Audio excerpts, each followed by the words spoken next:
சிறகடிக்கும் ஆசை சீரியலில் பார்த்தீங்கன்னு சொன்னால் சீதாவை அவரது வீட்டில் சேர்த்து விடுவதற்காக மீனா மற்றது முத்து இருவரும் அருணின் வீட்டிற்கு செல்கிறார்கள். அங்கு அருண் தனது தவறுகளை உணர்ந்தது போல அனைவரிடமும் மன்னிப்பு கேட்கிறார்.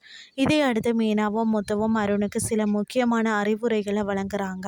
பிறகு இருவரும் சீதாவை அங்கேயே விட்டுட்டு வீட்டிற்கு வரார்கள்.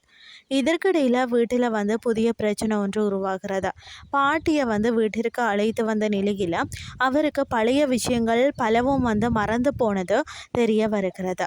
வீட்டில் மீனா மற்றது ஸ்ருதி இருப்பதை பார்த்த பாட்டி, இந்த இரண்டு பெண்கள் யார், இவர்கள் இங்கே என்ன செய்கிறார்கள் என்று அண்ணாமலையிடம் கேட்கிறார். பாட்டியின் கேள்வியால் வீட்டில் இருந்த அனைவருமே அதிர்ச்சி அடைந்து என்ன பதில் சொல்றது அப்படின்னு சொல்லி தெரியாமல் முழிக்கிறாங்க.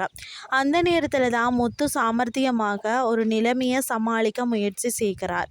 மீனா மற்றது ஸ்ருதி இருவருமே தனது அப்பாவின் நண்பருடைய மகள்கள் என்றும் அவர்கள் வீட்டில் தங்கி வேலை பார்த்து வருவதாக முத்து ஒரு கதையை உருவாக்கி சொல்கிறார். ஆனால் பாட்டி அடுத்தடுத்து கேள்விகளை கேட்க ஆரம்பித்ததும் முத்து சொல்லும் பொய்க்கு மேல் பொய் சேர்க்க வேண்டிய சூழல் உருவாகிறது. அதுலேயும் பார்த்தீங்கன்னு சொன்னால் அந்த நண்பர் திருச்சியில் இருப்பதாக முத்து கூற, அவர் திருச்சியில் இருந்தால் உனக்கு எப்படி நண்பராக இருக்கிறார் என பாட்டி கேள்வி எழுப்புகிறார். எப்படியோ சமாளித்து பாட்டியை நம்ப வைக்க முத்து முயற்சி செய்கிறார். ஹாஸ்பிட்டலில் இடம் கிடைக்காததால் மீனா மற்றது ஸ்ருதி இருவரும் வீட்டில் உள்ள அறையில் தங்கி இருப்பதாகவும் அவர்கள் அக்கா தங்கை என்று முத்து மேலும் ஒரு கதையை சொல்கிறார். இதனால் வீட்டில் ஏற்கனவே இருக்கக்கூடிய குழப்பம் இன்னும் அதிகரிக்கிறது. இதற்கிடையில் பாட்டியின் வருகையால் அதிகமாக பாதிக்கப்படுவது விஜயா தான்.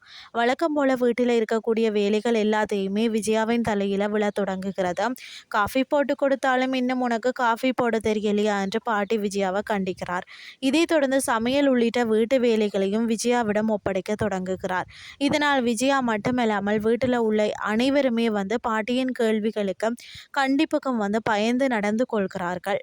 இதுதான் இன்றைய நாளுக்கான எபிசோட்.